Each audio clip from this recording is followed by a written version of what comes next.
Cuando una pyme decide establecerse en el mercado de los Estados Unidos de América, debe tener en cuenta varios aspectos. Uno de ellos, la contratación de empleados. Otro, qué herramientas y qué tecnologías pueden facilitarnos la entrada en un mercado internacional. Uno más, cuáles son nuestras necesidades de logística y de transporte. Para saber cómo desarrollar y fortalecer nuestra presencia en Estados Unidos, hoy nos acompañan Teresa Toscano, jefe de comunicación de marketing en DHL Express, Carmen Urbano, directora de e-Business y Marketing Internacional de la Unidad de Negocio TIC de Inicom, Fernando Goñi, director comercial y de Relaciones Internacionales de Pons IP, Alejandro Arola, director general de Arola, Inmaculada Juárez, directora general del despacho Juárez y Asociados, e Israel García, director del sector Telco, Media y Marketing de la Unidad de Negocio TIC de Inicom. Decía que una vez que una pyme decide establecerse en el mercado de Estados Unidos, tiene que saber, entre otras cosas, cómo contratar empleados. ¿Qué características, Alejandro, debe tener en cuenta una empresa al abordar el mercado laboral de los Estados Unidos? Bueno, yo creo que la primera consideración que debería tener es que la persona que va a enviar a Estados Unidos sea una persona suficientemente preparada, con la vocación de la internacionalización que va a abordar la empresa para la que va a trabajar o la que está trabajando, pero que además tenga en cuenta factores no solo profesionales, que es para lo que va a ir, sino también personales. Los factores familiares, el entorno, la ciudad o el estado en el que va a vivir son elementos determinantes para el éxito de ese proyecto. Claro, porque supongo además que cuando enviamos a un trabajador a Estados Unidos, quizás hay que cambiar alguna de sus condiciones laborales. Es el caso, por ejemplo, de los seguros, Fernando. Sí, bueno, yo también haría hincapié en que estamos hablando de pymes, ¿no? Que son empresas con recursos limitados y hablamos de un mercado en donde los niveles de renta, la renta media son $55.000, ¿no? Más los seguros, que un seguro normal son $700 al mes. Entonces, cuando negociamos con un empleado, bien sea español o queremos contratar a un americano para que nos ayude en el mercado americano, tenemos que tener en cuenta que estamos a otro nivel. Y también tener en cuenta que, y también lo digo porque seguramente hay mucha pyme de base tecnológica que nos está viendo y que esté pensando en el Silicon Valley, ¿no? Como lugar para implantarse, pues que es uno de los lugares más caros del mundo. Entonces, desde el punto de vista de la contratación, la competencia para contratar gente buena, el talento se disputa en las empresas del Silicon Valley. Es difícil hacerte con gente muy buena y para ello tienes que pagar muy bien y las condiciones tienen que ser otras a las del mercado español. Y sumemos los impuestos, que cambian de un estado a otro y que a la hora de decidir en qué estado nos implantamos pueden ser decisivos, Alejandro. Desde luego, ¿no? Un país tan extenso como Estados Unidos, con a veces normativas locales distintas, estados con normativas tributarias y fiscales diferentes, inciden radicalmente en este proyecto, ¿no? Como comentabas, el hecho de que estemos hablando para pymes y que el proyecto sea para pymes, los recursos limitados tienen que dosificarse y tiene que estructurarse y planificarse perfectamente bien la operación. Tampoco es un tema excesivamente complicado, no hay que tener miedo en hacerlo, pero sí que hay que tener planificación e información para poderlo hacer. Inmaculada, ¿hay empresas a las que podamos recurrir que nos asesoren en la contratación de los empleados y que, en fin, estén basadas en Estados Unidos y que conozcan ampliamente ese mercado laboral? Absolutamente. Hay empresas de recolocación que, lógicamente, nos buscan los perfiles adecuados y nos ayudan en toda la fase. De todas maneras, a mí me gustaría apuntar que estamos enfocando siempre en la parte laboral, pero la implantación también se puede hacer con contratación mercantil, es decir, solamente cuando hay perfiles demasiado cualificados y demasiado específicos para determinadas áreas en los cuales necesitamos una implantación en Estados Unidos local, la contratación a través de contratos mercantiles, de colaboración, de cooperación mercantil, etcétera, es muchísimo más ágil, mucho menos arriesgada y desde luego no requiere tantísimo coste y tantísimo riesgo para la pyme. Y eso yo creo que es muy importante. El tema del software que estabas comentando, realmente nosotros estamos exportando, entre comillas, muchísima tecnología software, es decir, al final la tecnología europea y España está implantándose allí y lógicamente no mediante contratación laboral, sino trayendo su servicio y su producto online, nunca mejor dicho. Bueno, vamos a abordar más aspectos del mercado de Estados Unidos. Hoy en día contamos con muchas tecnologías que puedan impulsar nuestro negocio en ese país. Tecnologías para diseñar el negocio que ofrecemos, para analizar datos digitales, para gestionar nuestra relación con los clientes y también el grado de satisfacción que ellos tienen con nuestros productos y con nuestros servicios. En fin, ciberseguridad, marketing.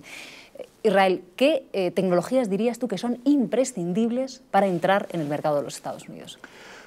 Pues aunque parezca obvio, tenemos que tener bien gestionado el tema de las comunicaciones. las comunicaciones, algo tan sencillo como el teléfono, ahora en Europa ha desaparecido el roaming. En Estados Unidos podemos tener un disgusto si vamos para allá sin bien gestionado ese tema, ¿no? Pero también en la línea de las comunicaciones está que si vamos a trabajar con equipos en remoto desde Estados Unidos aquí, vamos a tener que utilizar una plataforma de comunicación corporativa, ya sea nuestro ERP, el sistema de facturación, el sistema de procesos que tenemos en la compañía, de gestiones logísticas, etcétera, pero también todas las documentaciones que queramos trabajar, documentos compartidos, etcétera, ¿no? Esas son una de las pocas, pero claro, después va a venir todo el tema de, eso es muy operativo, pero luego está todo el tema de marketing. Estamos allí para hacer negocio. Tenemos que estar trabajando con herramientas que nos permitan analizar en tiempo real lo que está ocurriendo allí. Se está vendiendo, se nos está vendiendo, qué satisfacción de usuario tienen los clientes. Toda esa tecnología puede ser monitorizada desde España para no incurrir en demasiados costes, utilizando las mismas plataformas y los mismos usuarios y clientes en España, pero implementadas allí. Adelante. Y por apuntar también, Israel, ¿verdad? El gran reto hoy en día es la seguridad de la información y también la ciberseguridad. La normativa europea tiene sus peculiaridades, pero no siempre, cuando almacenamos datos, cuando generamos un flujo de información en otro país, como es Estados Unidos, cuando tenemos datos sensibles, tenemos que cumplir la normativa del mercado destino, es decir, del mercado americano. En eso vosotros también tenéis muchísima experiencia. O sea, que hay que pensar que cada mercado es un mundo y Estados Unidos tiene una pirámide normativa que cualquier empresa que opere tenga negocio allí tiene que cumplir. ¿Qué tecnología relacionada con la ciberseguridad, Fernando, es, como decía antes, imprescindible para acceder al mercado de Estados Unidos? Yo, por llevarlo a un terreno, a un espacio como más terrenal, digamos, las reuniones del día a día con los americanos son a través de plataformas de videoconferencia, ¿no? Entonces, aquí estamos utilizados en nuestro día a día utilizar Skype, ¿no? Que es lo que casi todo el mundo utiliza, pero hay que tener en cuenta que allí tienen herramientas como Fuse Meeting, el GoToMeeting, que lo utilizan muchísimo, Webex, y que las tenemos que utilizar aquí. Cuando te hacen una invitación para una reunión, a ver, no vale no tenerlo instalado, ya tienes que haber tenido previsto que el uso de esa plataforma es lo que se lleva en Estados Unidos y que no están esperando a que tú te lo instales, sino que ya dan por hecho que se hace así, ¿no? Y luego también el tema de los horarios, que parece una tontería, pero tener clientes en California implica que tú, después de cenar, tienes una videoconferencia en tu casa pues a las 11 de la noche, o si no, te levantas muy temprano pues para hablar con ellos, ¿no? Yo creo que son pequeños detalles, pero a los que ellos están muy acostumbrados, ¿no? Porque al final las empresas americanas tienen presencia en todo el mundo, tienen clientes en muchísimos sitios y eso, pues el dar con la plataforma de videoconferencia y que tú transmitas una buena imagen, que tengas una buena cámara, es importante porque al final tienes que estar cerca del cliente de esa manera, ¿no? No podemos ir todos los fines de semana a ver a nuestros clientes americanos. Pero hay empresas, sobre todo las pymes que nos están viendo, que pueden pensar, es que en un mercado tan desarrollado tecnológicamente como Estados Unidos, claro, esto que acabas de decir tú, por ejemplo, todas las plataformas a través de las cuales se pueden hacer reuniones, a muchas pymes les pueden quedar alejadísimas. ¿Quién les puede asesorar? ¿Dónde pueden encontrar la información? Bueno, yo creo que hoy día en Internet se pueden encontrar cuáles son los usos y prácticas pues de ese tipo de comunicaciones. También yo recomendaría la guía país de ICEX, en donde aparece una información súper exhaustiva de todo este tipo de cosas, incluso las telefonías, las compañías de teléfono que puedes ir contratando en cada estado con precios, etcétera, lo que te cuesta una línea, lo que te cuestan dos. Toda esa información la tiene ahora mismo la oficina comercial de la Embajada de España en Estados Unidos. También en Internet lo puedes encontrar. Y yo también, bueno, pues les animaría que hagan networking con gente que ya estamos haciendo cosas en Estados Unidos, ¿no? Yo creo que ahí sí que nos toca un poco a todos hacer piña, ¿no? en cuanto a compartir información, recursos y abordar un mercado muy interesante en donde no podemos, o sea, no tenemos por qué ser competencia, ¿no? Sino que podemos ayudarnos.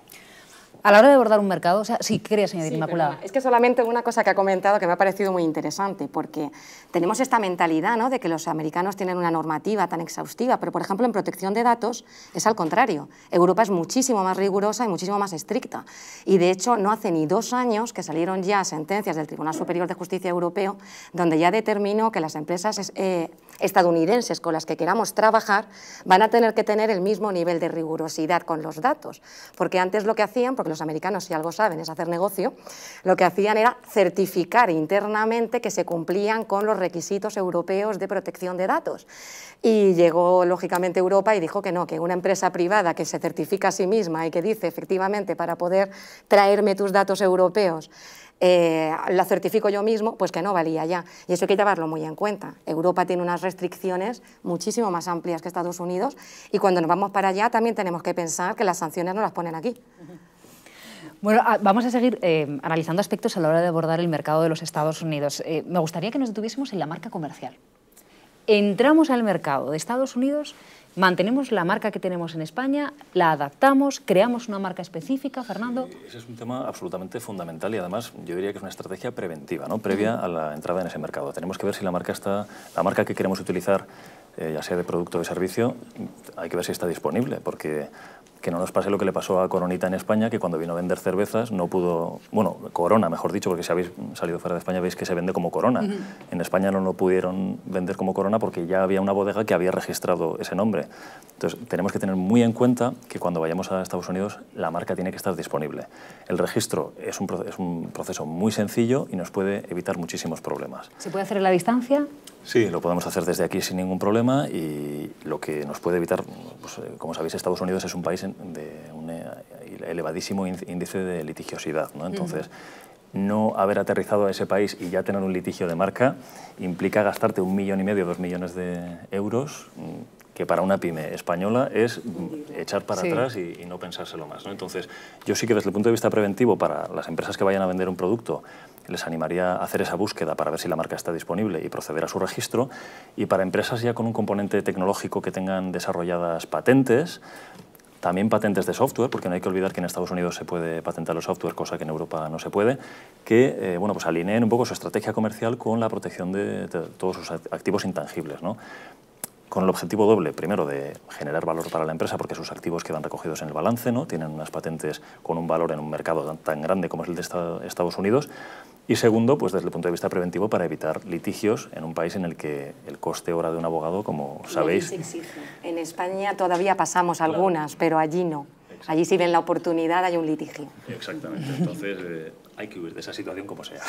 Israel, la marca está disponible, no está registrada en Estados Unidos. ¿Qué hacemos? ¿Mantenemos la marca que tenemos en España o adaptamos o creamos una marca específica para Estados Unidos? ¿De qué depende? Pues va a depender de nuestra estrategia de marketing, evidentemente. Tenemos que tener mucho cuidado de cuál va a ser, de cómo lo tenemos ya trabajado, distribuido nuestro producto. Nos podemos encontrar de que si no hemos tenido cuidado en etapas previas de nuestra internacionalización y hemos firmado acuerdos con distribuidores, estén trabajando nuestra marca y tengamos problemas a la hora de distribuir en directo. En este caso, pues bueno, eso lo tenemos que coordinar, ¿no?, adecuadamente. Trabajar la marca incluye trabajar en la parte digital mucho los dominios, el tener el dominio adecuadamente cogido, registrado y con todos sus subdominios, ¿vale? O sea que esa parte tenemos que tenerla como una estrategia. Es decir, no solo la marca, sino toda su proyección posible dentro del marketing, redes sociales, páginas web. Incluso si estamos utilizando, se me ocurre, un nickname de Twitter en el que utilizamos a nuestra marca, es conveniente registrarlo también, porque si queremos hacer mucho ruido en redes sociales con ese nickname, hay que registrarlo para que en un momento dado podamos reclamar a las redes sociales usos indebidos, ¿no? Hay un detallito muy tonto que es el tema de la traducción de la marca. Tenemos que asesorarnos muy bien cuando vamos a cualquier país, y en el caso de Estados Unidos lo mismo. Cuidado con nuestras marcas. Nuestras marcas pueden tener una sonoridad no adecuada, ¿vale? Y entonces posiblemente tengamos que, aunque sepamos mucho inglés, puede estar metido en un contexto en el que no sea adecuado nuestra propia marca o la marca comercial, lo que queramos. A eso hay que tener muchísimo cuidado porque nos puede reventar la estrategia. Desde un punto de vista fonético, no tanto semántico, sino fonético, suene bien. Sí, la sonoridad. Claro, porque, por supuesto, el significado, si estamos vendiendo con una marca que tiene un significado negativo, nos afecta, pero si suena mal, es algo que, pues a lo mejor un hispanohablante nativo no es capaz de percibir lo que un americano, ¿no? Entonces tenemos que hacer un doble chequeo con alguien de allí que nos aconseje antes de hacer ese registro, ¿no?, para ver si efectivamente, fonéticamente, la marca es adecuada o no. Vamos cubriendo fases para embarcarnos en la aventura de entrar en el mercado de los Estados Unidos. Me gustaría hablar de logística, porque en un mercado tan vasto la logística es fundamental. La principal puerta de salida de nuestros productos en España hacia Estados Unidos son los puertos españoles. Y además son instalaciones estratégicas porque canalizan la mayor parte de las exportaciones de bienes de consumo. Alejandro, ¿los puertos españoles con qué destinos en Estados Unidos enlazan? Porque entiendo que en función del destino al que queramos hacer llegar nuestra mercancía, aquí en España tenemos que elegir uno u otro puerto. Efectivamente. Básicamente hay 3 puertos en España de salida hacia Estados Unidos, son Barcelona, Valencia y Algeciras. Entonces serían los 3 puertos, podríamos decir, de salida natural de las mercancías a esos destinos. Y básicamente los puertos de llegada son puertos de la costa este, básicamente, y en algunos casos oeste, pues San Francisco, Los Ángeles estarían receptores de carga por vía marítima. Claro, ahí la estrategia, la planificación que antes comentábamos es especialmente importante. No es lo mismo enviar un contenedor a Houston porque se vaya a consumir en la Florida que enviarlo a Houston para que luego vaya a Los Ángeles, ¿no? Ahí Estados Unidos tiene unas infraestructuras internas creo que muy importantes, unas infraestructuras que permiten el transporte relativamente económico y rápido. Hay un transporte de ferrocarril que conecta costa este con costa oeste, y entonces ahí estaríamos, por ejemplo, pues un contenedor de una empresa que está situada en el centro de la península ibérica, en Madrid, Castilla-La Mancha, Castilla-León, puede exportar perfectamente, embarcar perfectamente desde Valencia o desde Algeciras, enviar la mercancía al puerto de Houston y luego ya en tren, ferrocarril, que puede tardar 7, 8, 10 días, cruzar todo Estados Unidos en ferrocarril, es eficiente situar la mercancía en destino, ¿no? La otra alternativa sería Canal de Panamá, y ahí la cosa se encarece algo y además tarda más tiempo, ¿no? Estaríamos en 27 días, quizá de media, o 29 días. Y en el caso de los aeropuertos, Teresa, ¿también hay aeropuertos que hay que seleccionar en Estados Unidos en función del destino al que queramos hacer llegar a nuestras mercancías? Eso depende si lo que estamos exportando es todo nuestro producto o estamos exportando muestras. Para introducirte en un mercado, pues a menos que ya tengas un distribuidor allí y ya tengas muy avanzado tu negocio de exportación, te van a requerir enviar muestras. Entonces las muestras se envían normalmente puerta a puerta, desde cualquier lugar de España hasta cualquier lugar de Estados Unidos. Entonces no podría decir en el caso de aéreo que hay un aeropuerto determinado para entrar la mercancía. Nosotros, por ejemplo, tenemos 5 hubs en Estados Unidos. El principal está en Wilmington, que está bastante céntrico, y desde ahí podemos distribuir a todas partes. Hay otro en Florida, otro, en fin, que varía, que depende. Estoy pensando, Alejandro, que una empresa española que diga, bueno, déjame de problemas, yo quiero sacar mi mercancía de mi almacén en Madrid o en Ciudad Real, pongamos, y quiero llevarlo al medio oeste americano. ¿Arola en qué me puede ayudar? Y no estoy hablando solo en transporte, en términos de transporte, es decir, puede ayudarme con la documentación. Si es un producto para el consumo humano, puede ayudarme con todo el papeleo para la FDA. Ahí estaríamos viendo inicialmente el tipo de producto para exportar, requisitos en España para la exportación. No hemos de olvidar que sí que la exportación, y estamos todos muy volcados con la exportación, y representa ahora más de un 33, un 34% del PIB nacional, la exportación.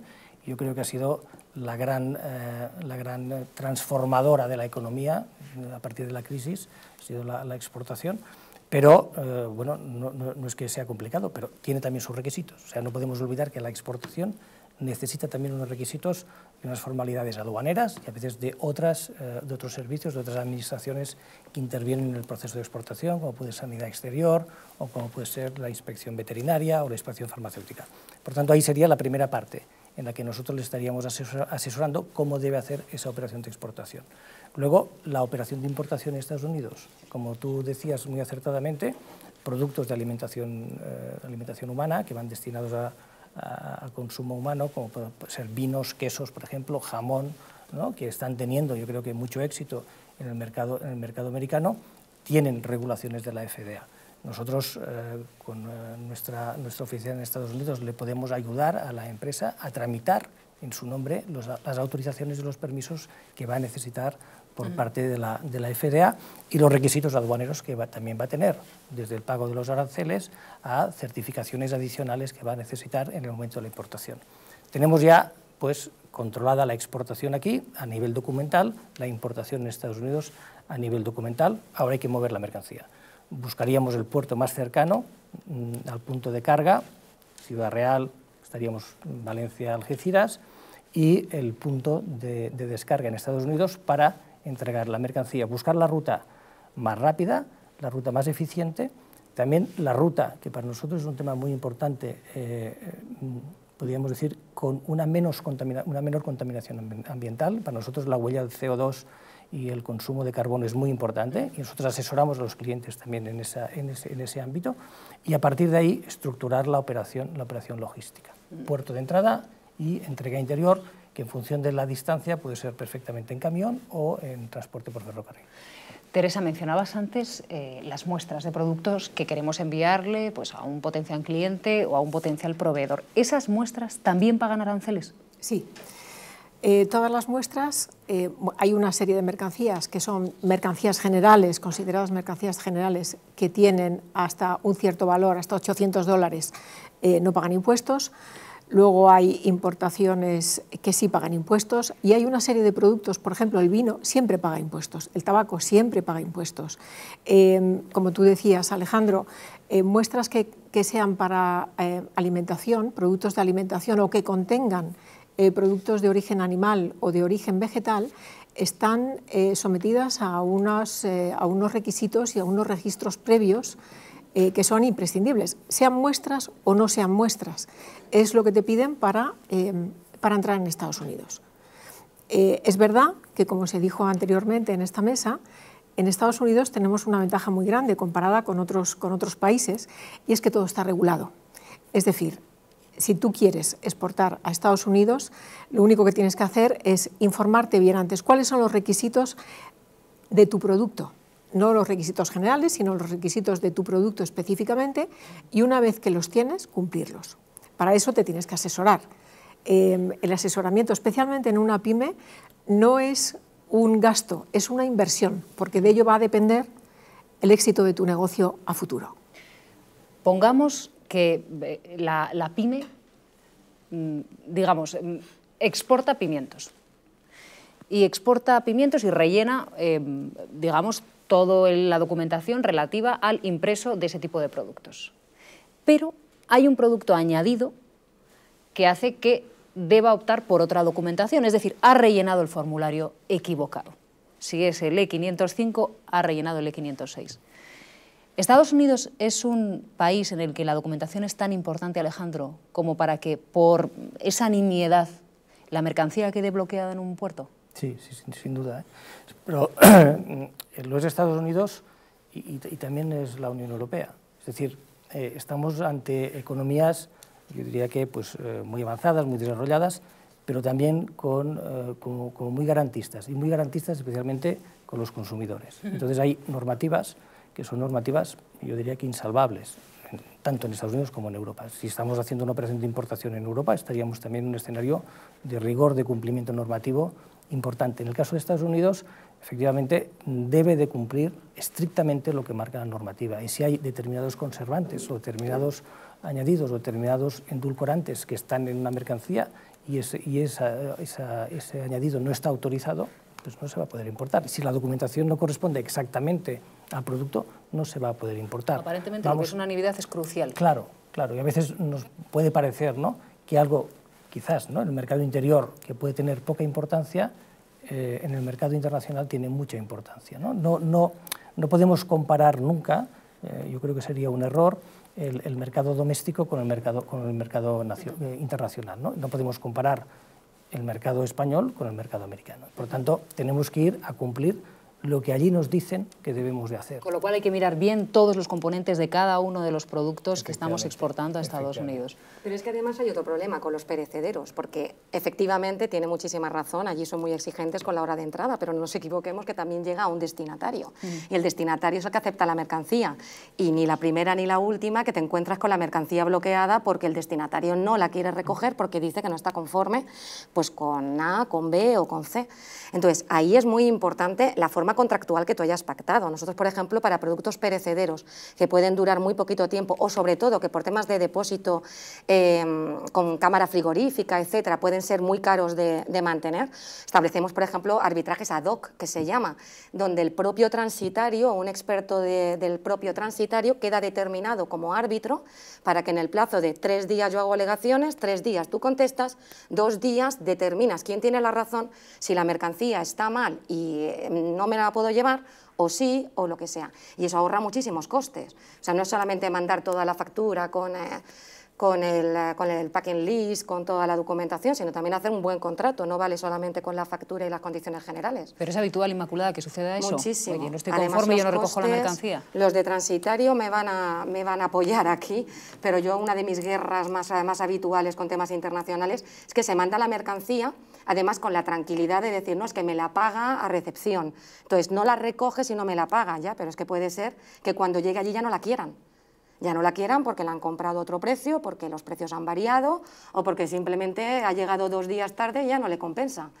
Entonces, ahí hay que tener las formas contractuales absolutamente tasadas para evitar que ese coste, porque como estaba diciendo el compañero, no estamos trabajando con Toledo, que voy allí con una camioneta y me lo recojo. Es que traerlo cuesta más que probablemente que la mercancía otra vez.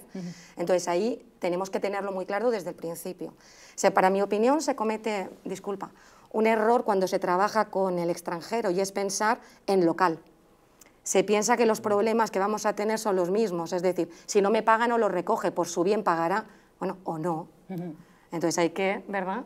Hay que cambiar un poco ahí el chip. Sí, que al ser un Estado federal, ¿verdad? 50 estados, e incluso el tema del derecho al desistimiento, bueno, que en la Unión Europea pues está armonizado y tenemos 14 días naturales, allí eso no existe. Pero cuando se trabaja de esta manera, es decir, a través de transitarios, la mayoría, el 99%, va a ser a empresas, es decir, no va a ser a consumidor final. Entonces, ahí podemos marcar nosotros la propia legislación y evitar el derecho de desistimiento del consumidor, que eso también es algo a tener en cuenta. Nosotros podemos construir nuestro propio sistema contractual con nuestras propias leyes, partiendo de todas las... ¿Cómo es eso de construir el propio sistema contractual con nuestras propias leyes en otro país? A ver, sí, Inmaculada. Vamos a ver, cuando nosotros estamos trabajando entre 2 países, es decir, la soberanía es la soberanía, yo en España no le puedo mandar a un juez porque para eso me lo han nombrado y con las leyes que yo he determinado. Pero si yo estoy trabajando con Estados Unidos y no trabajo a nivel de contrato laboral, que tiene una legislación específica, y no trabajo con consumidor final, es decir, aquel que utiliza el bien o servicio para su ámbito doméstico y personal, yo puedo, porque me protege la legislación internacional, por llamarla de alguna manera, porque es normativa supranacional, lo que me permite es que yo pueda elegir la normativa que me va a regir. Entonces yo en el contrato puedo decir que el señor de Estados Unidos se va a regir pues, por las cláusulas que yo aquí estoy determinando, o porque se va a regir por el Código Civil Español si me diera la gana, o que se va a regir por determinada normativa. Entonces excluyo normativa tan exclusiva como por ejemplo es la californiana, que protege muchísimo la venta. En el Código de Comercio de California, el retraso en un único día en el pago puede determinar la resolución contractual. Pero un momento, Inmaculada, ¿los estadounidenses aceptan eso? Absolutamente. Absolutamente. Además es que tienen una mentalidad muchísimo más cercana al comercio que la tenemos nosotros. Es decir, el arbitraje se cumple, los litigios están porque se hacen exigir los derechos. Y cuando estás trabajando entre empresas trabajamos entre empresarios. No hay un ámbito débil, ni siquiera con Amazon y un distribuidor, que siempre me lo preguntan, ¿no? O sea, no hay un... Si tú contratas es porque quieres, aquí nadie te está obligando. Entonces, sí que por supuesto respetan, lo conocen mejor que nosotros y además saben que se tienen que regir por la normativa y la jurisdicción que nosotros marquemos en el contrato. El problema es que nunca se pone. Sí, luego también el tema de los acuerdos de confidencialidad, ¿no? Que es súper habitual llegar a Estados Unidos a una reunión y en el minuto 1 te sacan un acuerdo de confidencialidad para que tú lo firmes y sepas que exactamente que esa información es sensible, que tú no que si la sacas de esa reunión tiene unas consecuencias jurídicas para ti y es algo absolutamente normal, no pasa absolutamente nada. Aquí en España sí que nos da un poco más de apuro a veces. Vamos, ni el contrato. Da como, ¿cómo le voy a hacer firmar un contrato, por favor? ¿Qué va a pensar? Sí, que no confío en él, quizá, o lo que fuera, ¿no? Pero sí que es cierto que allí, como está todo tan profesionalizado, se entiende perfectamente que es información empresarial que no tiene nada que ver con tu persona, que eso es algo estrictamente confidencial, que tú vas a entender además que lo tienes que firmar y no pasa nada. Y se valora muy mal cuando no lo hacen. Claro. Yo me he apuntado con el tema del cumplimiento de la documentación, la custodia documental, etcétera, porque a los españoles vamos como con miedo de no le voy a pedir como un memorándum de una cita, no, nosotros vamos allí con nuestro saber estar y nuestra sonrisa. Y lo ven mal, no lo valoran como lo valoramos nosotros, el tener, por ejemplo, un buen compliance hecho, tener la documentación bien guardada, ir con una normativa exigiendo y exigible, lo valoran muy positivamente y hace pensar que la empresa española va a tener esa solvencia de continuidad, que no las tienen siempre con nosotros. Decís que es un país de litigios. ¿Son habituales antes de llegar a juicio los acuerdos? También claro. Sí. Nosotros, de hecho, es lo que tratamos de conseguir siempre un acuerdo, pero si lo comparas, por ejemplo, con la media de la Unión Europea, quizá el Reino Unido está un poco fuera, porque tiene una mentalidad desde el punto de vista legal más parecida a los americanos y son muy tendentes al litigio, ¿no? Pero sí, se llegan a acuerdos. Lo que pasa es que a veces se llega tarde, has incurrido en muchísimos gastos y como estamos otra vez hablando de pymes exportadoras que tienen unos recursos limitados, bueno, lo perfecto es evitarlo. Nuestra mentalidad es, si tengo razón, la tengo y ya está. También, sí. Y si me tienen que llevar a pleito, me llevan y no tienen en cuenta. Claro, y la mentalidad allí es otra, somos empresarios, aquí no he matado a tu perro, simplemente hemos tenido un conflicto comercial, no pasa nada. Entonces, te puedo intentar demandar con el único fin de llegar a un acuerdo intermedio. Nosotros en donde sí tenemos bastantes litigios es en el tema de la infracción de marca, ¿no? Claro. Que este tema no lo hemos sacado, pero lo saco yo sobre la mesa, las falsificaciones de productos provenientes principalmente del sureste asiático y China. Un empresario español, por ejemplo, del Levante, que hace unos zapatos fantásticos, posiciona su marca en Estados Unidos y se encuentra con que un chino está metiendo su producto falso en ese territorio, ¿no? En ese sentido sí que ahí somos muy activos y bueno, pues, identificamos el producto, de hecho compramos varias muestras, nos hacemos con la prueba y después... ¿Cómo se actúa una vez que se detecta, digamos, por ejemplo, en un marketplace que el fabricante de zapatos de Valencia los tiene ahí, el fabricante de otra compañía o de otro país se los ha copiado y además los vende más barato en su mismo sitio? En ese caso, Fernando, ¿cómo se actúa? Pues lo primero, y me reitero, muy importante tener registrado la marca o el diseño previamente, porque si no, no tienes un derecho al que agarrarte. Si no registrado en Estados Unidos. Claro, si tu diseño o tu marca no están protegidos allí, no tienes nada que hacer. Si solo está registrado en España, no vale. Claro, podrías iniciar acciones legales aquí, pero no allí. Por eso es tan importante, ¿no? Para poder después responder a este tipo de situaciones hay que haber actuado de forma preventiva. ¿Y cómo se actúa? Pues muy sencillo. Lo que hacemos es contactar con uno de nuestros colaboradores abogados en Estados Unidos y le pedimos que haga una compra en una tienda física o en una plataforma de e-commerce online. Una vez que tenemos la prueba, las facturas, toda la documentación, lo que hacemos es, en base a eso, pues, iniciar acciones legales. Enviamos una carta, un requerimiento judicial al vendedor para que desista en esa oferta, para que deje de vender esos productos en la página web y bueno, ya si no lo hace, el tema se complica y iniciamos acciones legales más potentes, ¿no? ¿Es fácil identificar al fabricante de esos productos? Al fabricante es más complicado porque normalmente está en China y ahí ya... Nosotros, por suerte, tenemos oficina en China y ese tema lo tenemos más cubierto, ¿no? Pero es más complicado. Lo que es más fácil es dar con el distribuidor, ¿no? En Estados Unidos al que le puedas decir, oye, estás vendiendo un producto falso y puedes tener problemas. Primero de credibilidad desde su propia plataforma, ¿no? Que está vendiendo cosas que no son originales. Y después desde el punto de vista de que a él no le interesa, no... Pues está infringiendo la ley, digamos, ¿no? En el ámbito de la exportación, Alejandro, me estaba preguntando si la legislación antiterrorista que Estados Unidos puso en marcha después del 11S también es un factor a tener en cuenta a la hora de exportar que puede afectarnos y puede incluso retrasarnos por un problema documentario, ¿no? Sí. Es muy importante. Yo creo que el 11S marca un antes y un después en el comercio internacional, pero no solo en el comercio internacional, yo creo que marca un antes y un después en nuestras propias vidas, ¿no? En nuestro propio funcionamiento, en un acceso a un aeropuerto, ¿no? Controles de seguridad, en cómo se mueven, ¿no? la información, las mercancías, control de pasajeros. Es decir, yo creo que el 11S marca una diferencia y un punto de inflexión. En el ámbito de las mercancías, y en materia de seguridad, Estados Unidos es pionera, absolutamente pionera. Determina a partir del 11S un programa de seguridad, lo desarrolla, estaba iniciado, que es el CityPack, que es el programa de seguridad el funcionamiento entre empresas y Administración de Aduanas, y ese programa, la Organización Mundial de Aduanas, la OMA, lo va a partir del 2005 a abrir a todos los países del mundo. Hay cerca de 100 países que están aplicando el mismo programa que está aplicando Estados Unidos. En Europa es el operador económico autorizado, y son programas que lo que tratan de hacer es focalizar los esfuerzos de las aduanas en el control de las mercancías de empresas que no están certificadas. Por tanto, si queremos tener mayor agilidad, mayor rapidez, menor control, diría, tasa de intrusión sobre la mercancía, sobre los controles que va a hacer la aduana, tenemos que estar canalizando nuestras operaciones a través de empresas que tengan esta certificación. Es absolutamente, yo creo que diría, imprescindible, ¿no? Puede haber diferencias de controles en aduanas de horas, por ejemplo, 12 horas o 14 horas poder despachar una mercancía, a días, puede estar 8, 10, 15 días una mercancía retenida por no estar cumpliendo estos controles. Teresa. Sí, abundando en lo que dice Alejandro, existen en Estados Unidos y en muchos otros países unos listados de importadores autorizados e importadores no autorizados.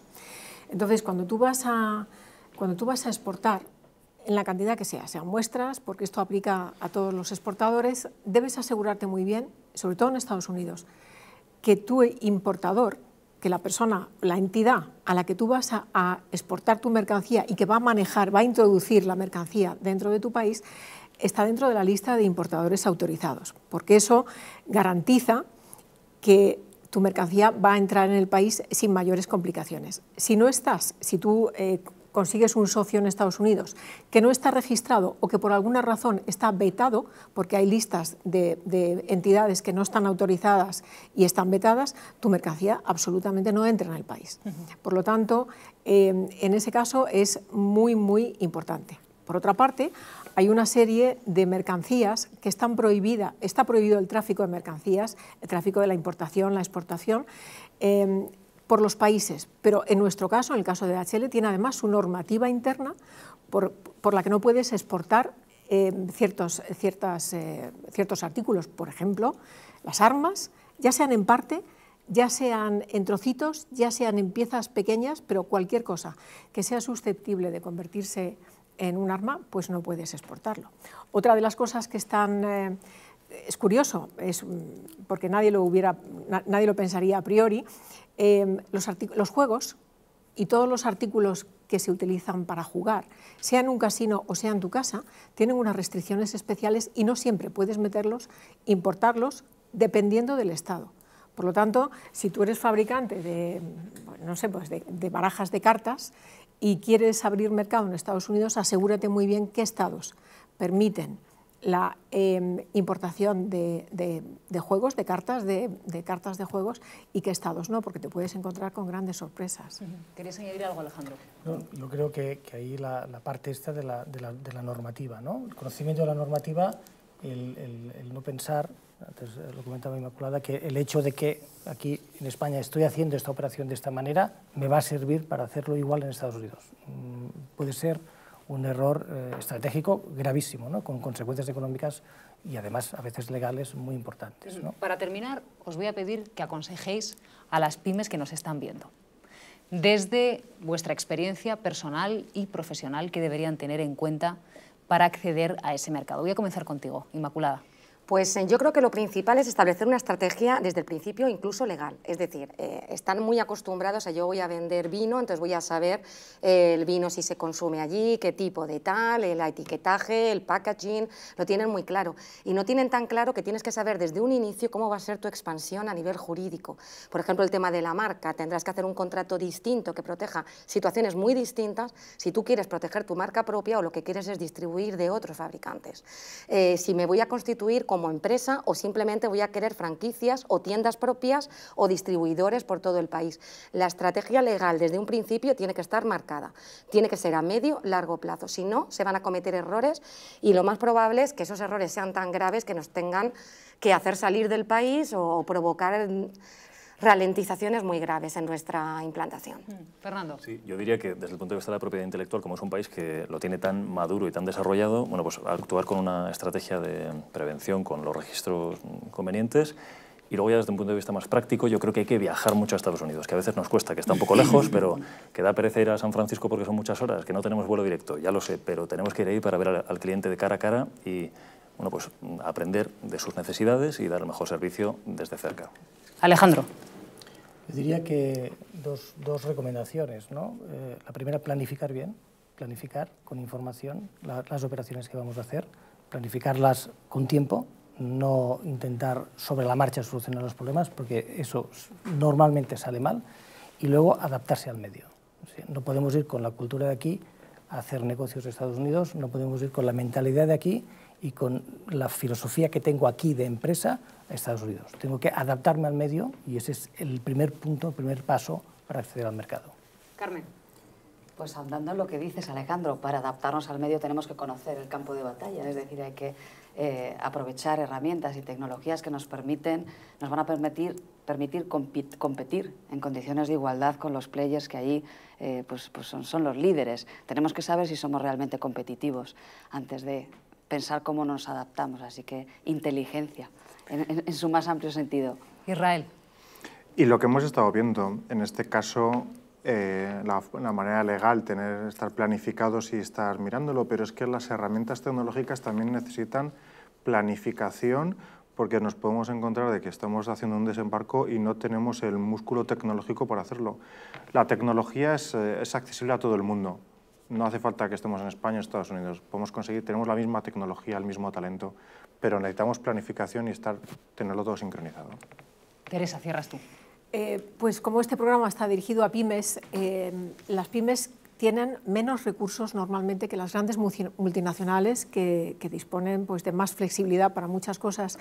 Yo les recomendaría que optimicen sus recursos y que para ello se dejen asesorar.